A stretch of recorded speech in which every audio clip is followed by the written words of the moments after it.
All right, everybody. Today we're going to do a full review of the best air gun in the world, the FX Impact M4. I personally believe that Scout air guns will become the best air gun in the world, but for now, the FX Impact holds that title.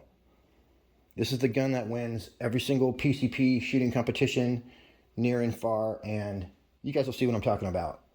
I do want to make two things clear as well. All the shooting in this video, from start to finish, was done with the out-of-the-box tune. I didn't touch any dials on the gun at all. So when you get your M4 out of the box, these are the exact settings that you're going to get. So you see, look, it's the same, and it fit in there.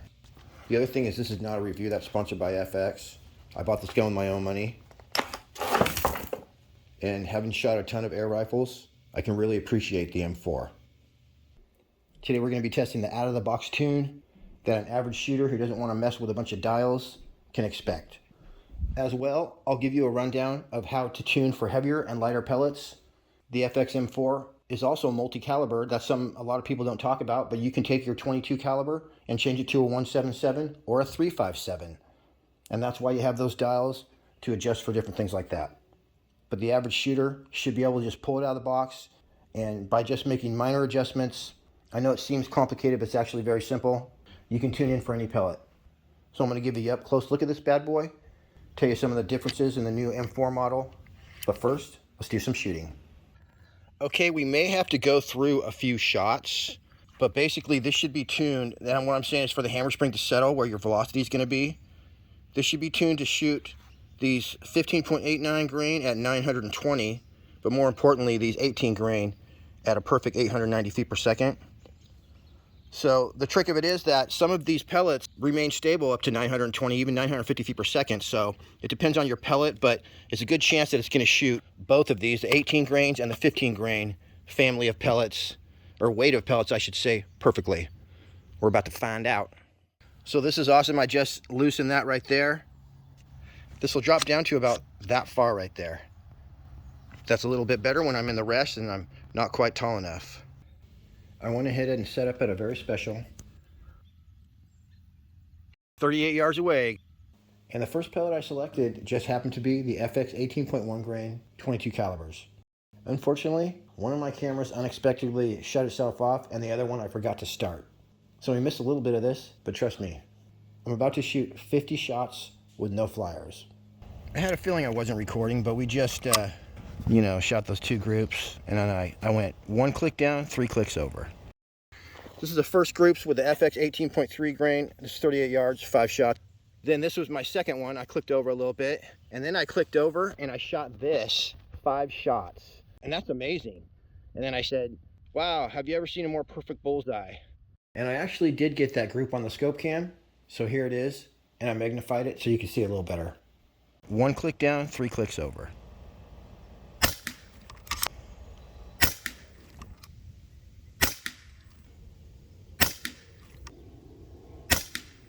Wow, you guys, have you ever seen a more perfect bullseye? Seriously. So I don't think we need to do this over and over. You know what though, let's just blow this up. One thing I have to tell you though is that when you get your M4 fresh out of the box, it's going to take about 20 shots for the hammer spring to reach full power and settle into where it's going to be. So this is actually my second M4, and the first one did the exact same thing. It starts at about 820, and then after about 20 shots, it settles into 890 feet per second. All right, my gun's cocked, so there must be something in there. Go for another shot right here.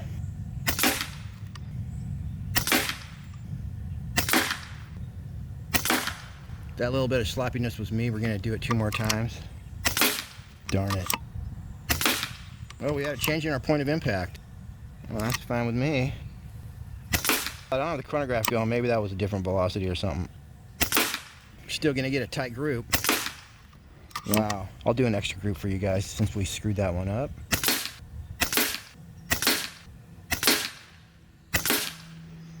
All right, you guys, you see what the M4 is all about.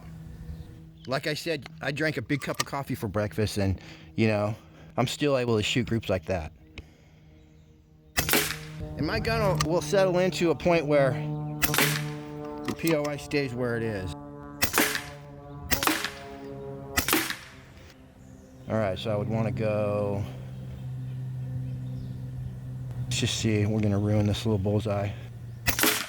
Probably one click over.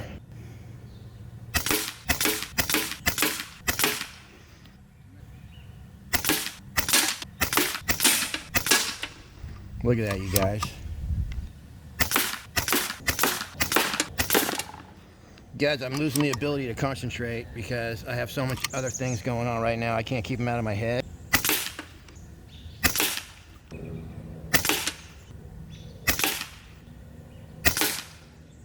Darn, I screwed that last one up because, like I said, I couldn't keep my head clear. But if I would have got that one through the hole, that would have been exactly like the first one that I shot where I wasn't recording. All right, you guys. Well, look at that. You know, that's not one flyer unless we count that one weird group that was right there. So how many shots is that? 50 shots, you guys. And the only thing we could even call a flyer was still inside a dime-sized group. And I keep saying it, you guys, but and I drank a bunch of coffee this morning. All right, if you've seen my first M4 video, to save me time in editing, it tells you everything you need to know in a concise manner. So I'm just going to play the audio from that, and I'll show you a bunch of pictures and video of my brand new black M4. This thing's badass. The FX Impact Mk4, or the FX M4, is finally here. The good news is, guys, and I was relieved to find this out, it's not much different than the M3. I mean, there's a few goodies on there and some improvements, but there's no game-changing improvements to where if you have an M3, you know, it's almost the same. So you don't have to rush out and buy this. The other good news is that it fits all the M3 parts.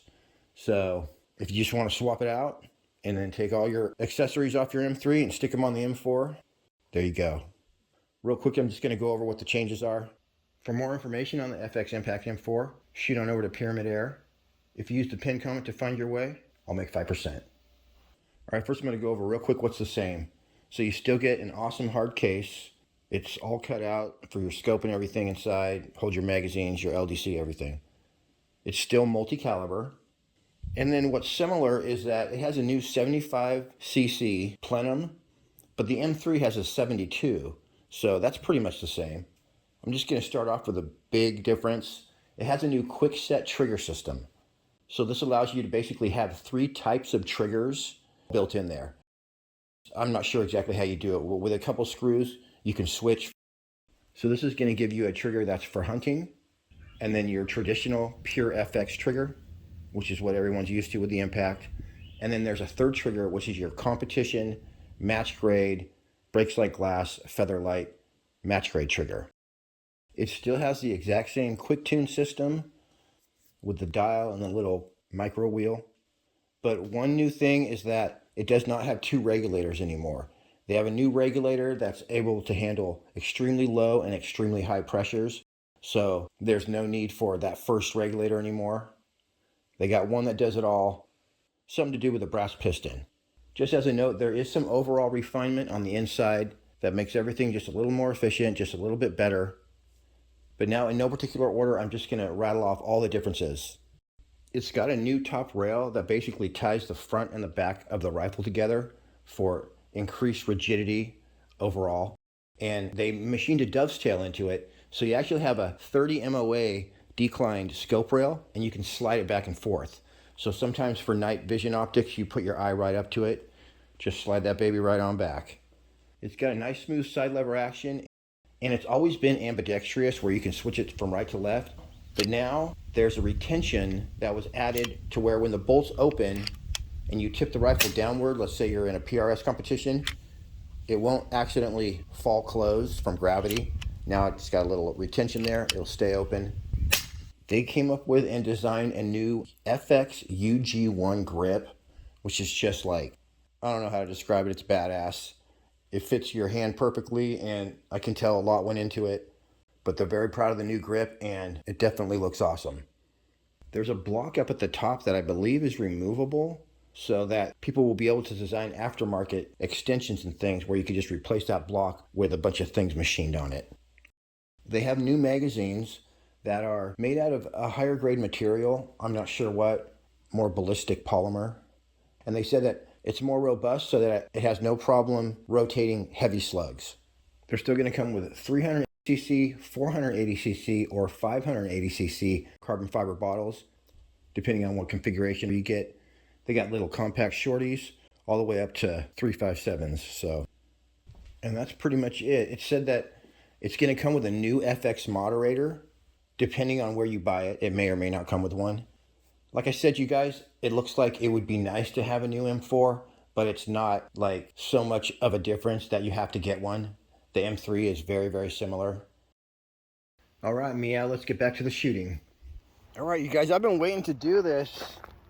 Kind of waiting for a gun that I knew could do the job. I've had these in a box for like years, and I actually opened all of them up, and most of them were perfect.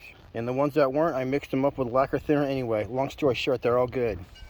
So I'm just gonna shoot them against here, make a little bit of modern art. Stand this up like that, that should work out. And you might be saying, what about the holes? But that's what makes it cool. All right, I got the M4 looking good. And I've been shooting it this whole time without the moderator on it. And it's not even loud at all, so that's cool. I'm still at the same place, 38 yards it should be. 37. We'll take it. 37 yards away, I gotta do a little trick shottery. We're doing the boring colors first.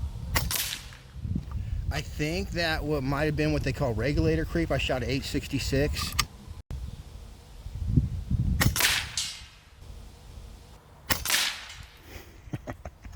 There's a good one. That first one was white in color.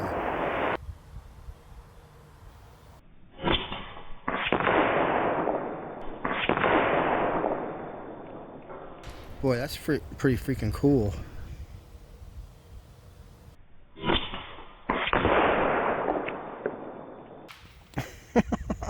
Shooting the middle right out. Wow, this is way, way cooler than I thought it would be.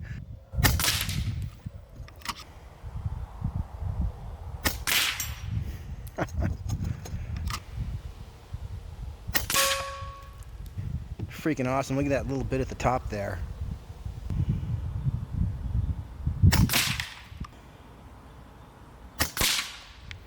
Oh, see, so that's kind of what I thought they would do.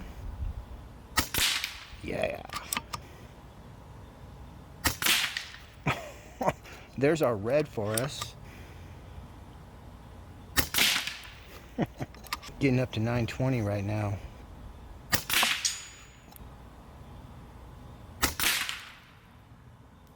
Gotta hit that green again.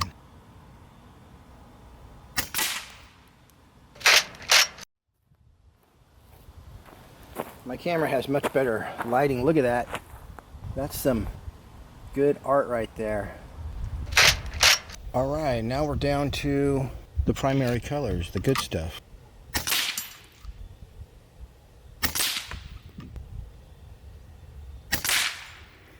Yeah, I want to hit it slightly at the bottom because that's where the paint's going to be.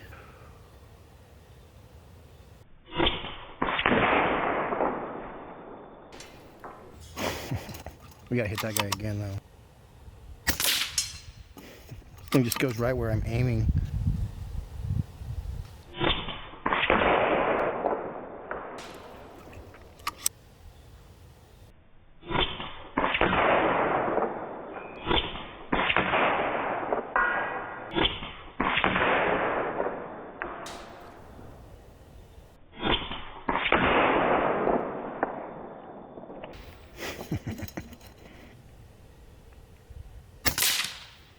All right, now I gotta get that priceless work of art inside before someone steals it. That's our result right there, guys. What do you think? All right, different day, and we're out here with the same pellets that are very special. 50 yards, nailed it. All right, I'm gonna wanna bleed off at least the first shot. We could use that to see where I'm hitting. That's pretty cool.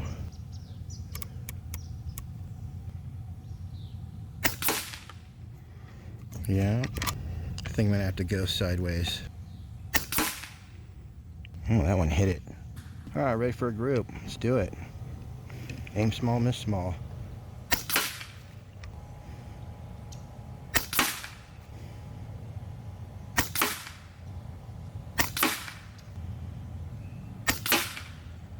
basically the same group. We're getting at 35 yards, which is what I expected.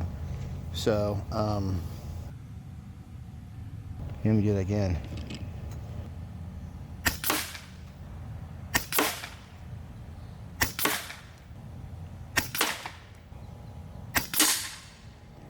All right, you guys, and I'm not making this up. I had coffee for breakfast again, so we're freaking killing it right now.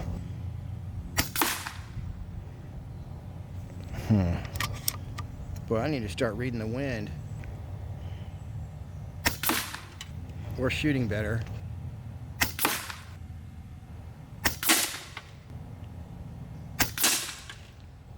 Bam, I mean, that was me. All right, we're down to our last 7 pellets.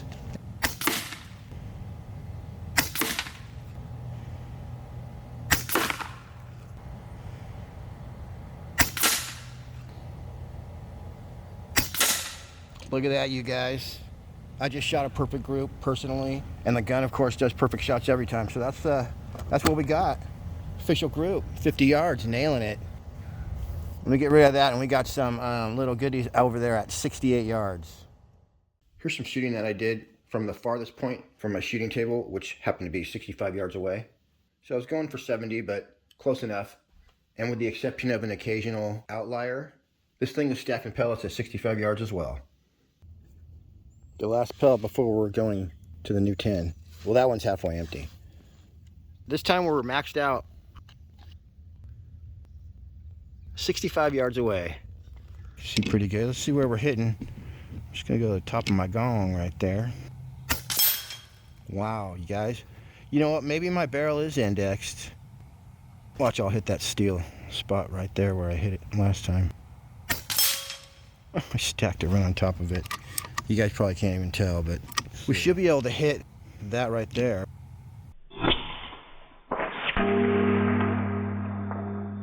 Look at that, you guys. Freaking stacking it.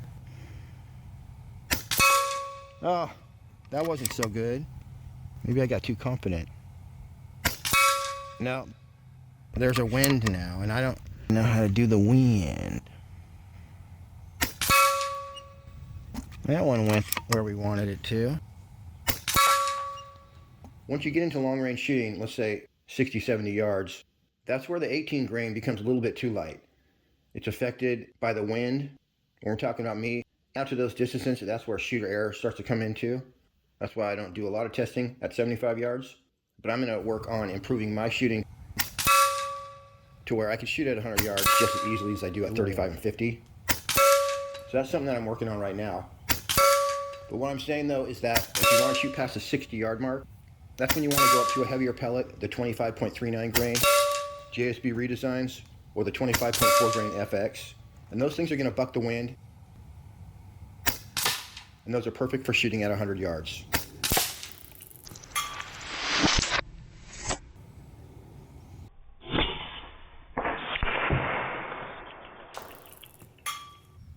All right, if this little dude can bounce on there till I get back, we'll shoot him off. So at the end of this video, I'm going to show you how you would tune for the 25.4 grain. And then you'll understand the concept of how a tune works with the M4. And I actually have all the numbers for all the factory tunes of all the calibers and all the barrel lengths. So you can email me if you need that info. So I actually just happen to have every single caliber barrel kit for the M4. Oh my gosh. Did you see how high that flew?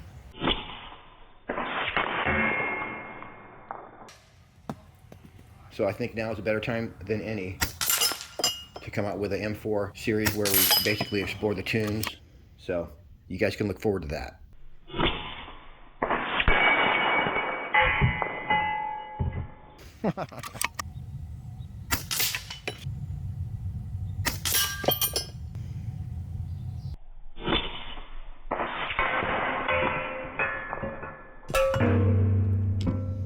At the end of this video, there'll be a place where you can watch my Learn the M3 in 5 minutes video, and that'll be a slightly longer version. I'm going to just real quick give you the main point of how you would enter a tune into the M4. First thing you have to remember, never fire this gun when it's below the regulator pressure. Number 2, the rifle must be uncocked when turning the power adjuster or really adjusting the rifle in any way, make sure the rifle is always uncocked when you adjust it. If your friend has a, let's say the 25.39 grain pellet, he got his M3 just perfected to shoot those pellets perfectly. Or let's say the 15.89 grains. All he has to do is give you his numbers or his tune, and you just program it into your gun, and now you're shooting him the exact same. Same if you get the numbers off a YouTube video. So you have this big wheel right here that's called the macro wheel, and then the little barrel roller is called the micro wheel. The macro wheel is just there for your convenience, so you can click the micro wheel one way or the other, 5 or 10 clicks at a time. But what's going to determine your tune is going to be your regulator pressure, your micro wheel, and then up front you have what's called your valve adjustment. And so those three numbers are going to determine your tune.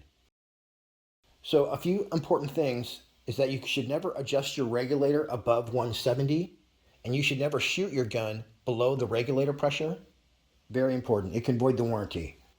So my reg out of the box factory, I think it's set at 95 bar. I just don't want to let my tank get below 95 bar. When you adjust your regulator, you can increase the power by turning this little screw under the grip counterclockwise. So you can increase the regulator pressure with air in the gun, in which case you would just turn that Allen key counterclockwise, and you can watch the gauge go up to exactly where you want it. But if you want to decrease the pressure, you can turn the Allen key no more than a quarter turn clockwise, and then fire the gun a few times. And after a few shots, your regulator dial will settle to where it's at. Another method would be to completely degas the gun. What you would want to do is remove your tank, and then it's very important that you never fire your gun when there's no air in it. That's another thing that can void the warranty. But you are allowed to do that to get all the remaining air out of your gun. So take your bottle off, cock it, fire it once or twice until all the gauges are at 0. Then you can turn your regulator down quite a bit, air it back up to at least 250 bar, and then your regulator will be at, let's say, 50 or something, and then dial it right up to where you want it. Last thing I'll tell you is basically how the measurements on the valve adjustment works. So if you're smart, you get a micrometer, and if I want to record my factory tune, I would see what the actual millimeters is between those 2 points right there, and I'd write that down. And this is all in your manual, but this is how you input the numbers for your valve adjustment. So right here is your valve adjuster, and as you can see, there's 1, 2, 3, 4 lines right there. Let's zoom in. I'm just going to call that the 4th line, because what we're going to do now, I'm going to hit this with a highlighter just so I can tell which one it is. There we go. So we're on line number 4. Line number 6 is going to be 1.5 turns out. Okay, so here we go. That's 1 turn, and then a half would be, I guess I would just turn this directly to the other side. So that right there is 6 lines, you guys. 1.5 turns out from 4. Now for my tune, I want to be 5.5 lines out. So according to my calculations, I need to go back about 1/3 of a turn and a little more. We're just going to call that 5.5. And that's it, you guys. Now you know how to tune and operate an M3. There's nothing mysterious or nothing you have to be intimidated by. If you want tunes for certain pellets, just jump right on Airgun Nation, ask them, or you can even email FX USA directly. My email will be down below if you want to email me for the list of FX Impact M3 factory tunes. So if those aren't right on for the M4, they should be very close. Just so you know, the out-of-the-box tune on my M4 for the 18 grains, it's set perfectly on line 4 on the valve adjustment. My micro wheel is at 2.5, and the regulator is set at exactly 90 bar. Incidentally, my macro wheel happens to be on 16, but again, that doesn't make any difference. All right, everybody. I appreciate you tuning in. Till next week. Happy shooting. We'll see you on the next one.